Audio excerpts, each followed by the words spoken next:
اب آپ ایک داستان سنیں، صرف ایک پرندے کی، کتنے ہی پرندے ہیں کیا، ایک داستان سنیں اور آپ دل سے سبحان اللہ کہیں گے، پھر دل سے اللہ اکبر کہیں گے، پھر قرآن کے معترف ہوں گے۔ آپ سنیے، چھوٹا سا پرندہ ہے، اس کا نام ہے کامن سوئفٹ۔ ایک پرندے کی بات ہو رہی ہے ابھی، چھوٹا سا پرندہ ہے اور اس کا نام ہے کامن سوئفٹ۔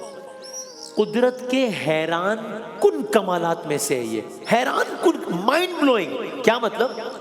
ایک پرندہ ہے، نظر آ رہا ہے، ایسا کیا اس میں حیران کن ہے؟ اب سنیں، یہ وہ پرندہ ہے جو زیادہ تر وقت ہوا میں ہی رہتا ہے، ہوا میں ہی رہتا ہے، ہوا میں ہی رہتا ہے، ہوا میں ہی رہتا ہے۔ کیا مطلب؟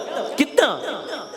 بعض اوقات یہ پرندہ 10 ماہ تک کا عرصہ ہوا میں گزار دیتا ہے، 10 months۔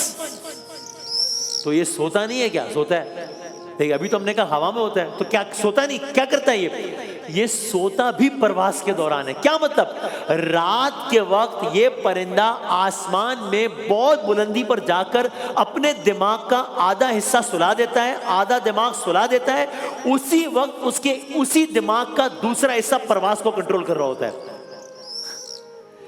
یہ پرندہ اپنی زندگی میں، سنیے گا، اپنی زندگی میں کبھی کبھی یہ پرندہ 4 ملین کلومیٹرز اڑتا ہے، 40 لاکھ کلومیٹرز۔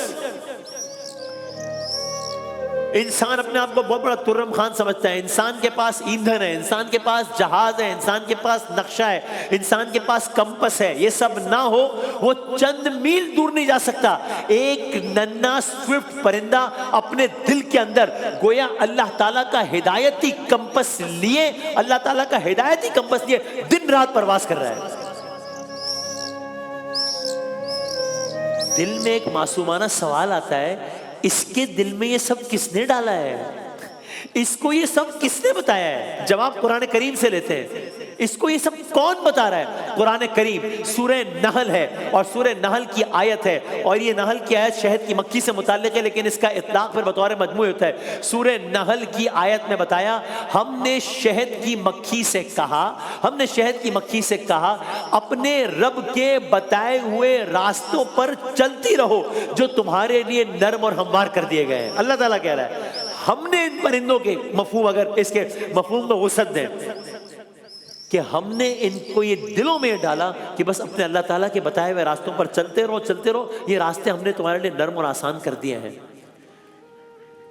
دل میں ایک اور معصومانہ سوال آتا ہے، کون ہے جو ان پرندوں کو، یہ 10 مہینے ہوا میں، کون ہے جو اسے اتنے طویل عرصے تک فضا میں گویا تھامے ہوئے؟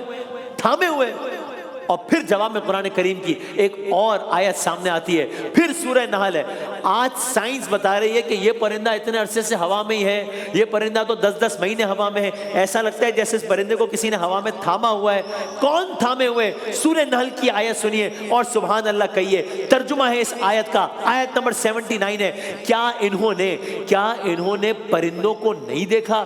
کیا انہوں نے پرندوں کو نہیں دیکھا کہ وہ آسمان کی فضا میں اللہ کے حکم کے کیسے پابند ہیں؟ انہیں اللہ کے سوا کوئی اور تھامے ہوئے نہیں ہے، اللہ کے سوا کوئی اور تھامے ہوئے نہیں ہے۔ یقیناً اس میں ان لوگوں کے لیے بڑی نشانیاں ہیں جو ایمان رکھنے والے ہیں۔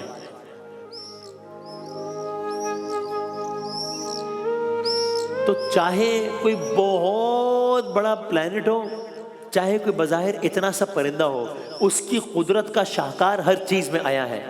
اور ابھی یہ داستان شروع ہوئی ہے، ابھی یہ جو ہمیں آسمان پر اڑتے ہوئے یا زیر سمندر تیرتے ہوئے جو یہ جانور نظر آتے ہیں، یہ سب بھی کیا حادثہ ہے یا یہ سب بھی ایک باقاعدہ منصوبہ ہے؟ یہ قدرت کے کتنے بڑے بڑے شاہکار ہیں۔ ایسے ایسے رازوں سے پردہ اٹھے گا انشاءاللہ کہ اس کے بعد جب ہم انہی چرند پرند کو دیکھیں گے تو دیکھنے کا انداز، دیکھنے کی نوعیت ہی بدل جائے گی۔